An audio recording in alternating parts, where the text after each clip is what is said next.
So over the last few years, I've added a few different desert rose plants to my collection. As you can see, this one's getting kind of leggy. This is my favorite desert rose in my collection, and it needs to be pruned really badly, and I need to do that now in April before the season gets any later. So in this video, I'm going to show you how you can prune your desert roses so you can maximize the flower output. So let's garden on. So before you start pruning your desert roses, there's a few things that you need before you get started. Number one, obviously, are some clean pruners. So you want to make sure your pruners are clean so you don't spread diseases from one plant to another. So I use rubbing alcohol to clean my pruners. So when you prune one plant, make sure you clean your pruners again before moving on to a second plant so you don't spread diseases. These plants are also toxic. So I wear gloves to protect my hands because the sap can burn your skin. I'm also using some cinnamon to help seal the wound after I cut it because this is a natural antifungal. And then finally, 24 hours to 48 hours later, I'm going to use some waterproof wood glue to help seal that wound even more.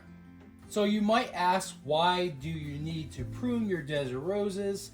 Well, when you prune your desert roses, it's going to produce more branches, and in turn, that's going to produce more flowers. So the more branches you have, the more flowers you have. So these branches are getting kind of long, and there's not very many flowers on them. So I want to prune this desert rose so it becomes bushier and produces more flowers. So this first cut, I'm going to do probably about right here. And you also want to stop the watering about 2 weeks before you prune, because that way it's going to help prevent the sap from coming out. And it's going to be a less chance of you burning your skin with the sap. Prune about right here for this one. And you can also take these and propagate these cuts too to make more desert roses. So a good cut right about here.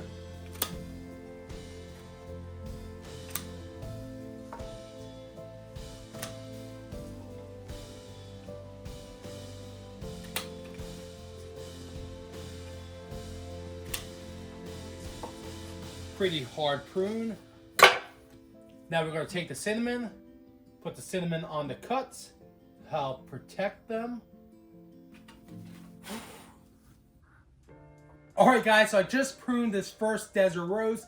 It may seem a little dramatic to do such a hard prune, but it's going to be worth it in the long run because it's going to produce more branches and more flowers, and it's going to look much better once the new branches come in, and hence the new flowers. So let's go move on to the second desert rose to give you more examples on how to prune your desert roses. Oh yeah, and after you prune your desert rose, make sure you put it in the shade to protect it from the sun. So I have a second desert rose plant that I'm going to prune today.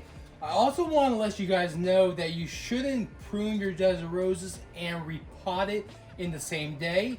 After you prune your desert rose, wait a couple of weeks to about a month before you repot it because you don't want to stress the plant out even more. So I'm moving on to my second desert rose plant. So I got clean pruners, but I want to mention that I am pruning this on April 13th. It would have been better for me to prune it in the beginning of March, but to be honest, I waited a few weeks because the plant was stressed from being overwintered inside. So I wanted to give my desert roses some time to recover before I started pruning again.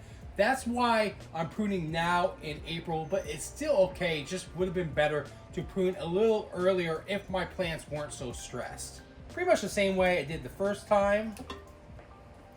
So this branch right here is a little thicker than that first one. We'll cut it right down the middle where the thickness ends.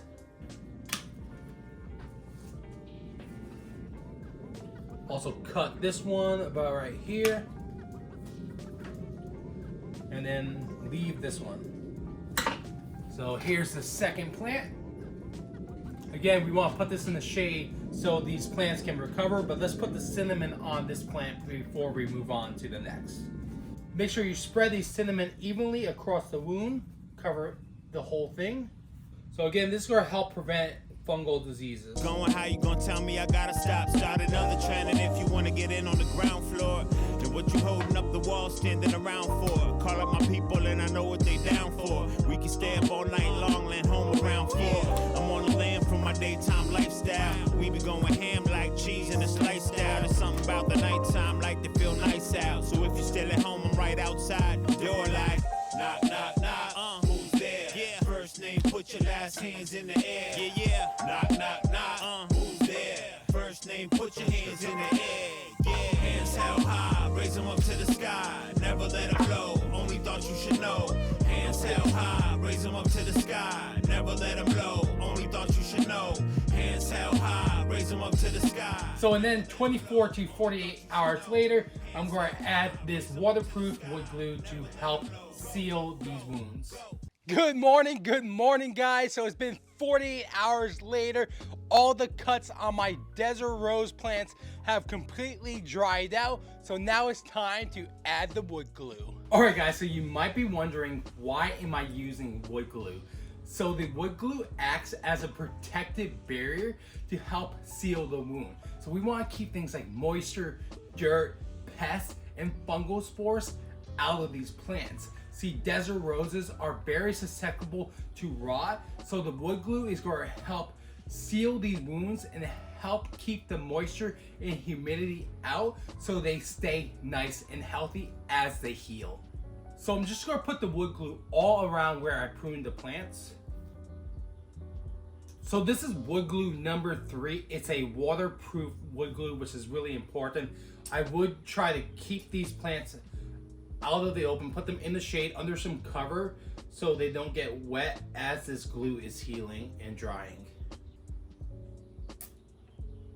Alright guys, so now that I have applied the glue to my desert roses, I have them under the patio where they're nice and protected from any of the elements. But I just want to give you a little tip too. If you see any bubbling in the glue, you might want to add another layer or maybe even a third layer, so you make sure you get a nice tight seal around those wounds so they can heal properly. But it's also a good time to take your cuttings too if you want to propagate new desert roses. As you can see, they're nice and dry now, so if you want, you can add some rooting agent to these cuttings and propagate new desert roses. But pretty much all you have to do is stick them in some cactus and soil mix, and you should have new desert rose plants very soon. But if you found any information in this video helpful, please consider leaving a like and subscribing for more gardening videos. Until the next time, I'll catch you on the flip side of the garden. Thanks for watching.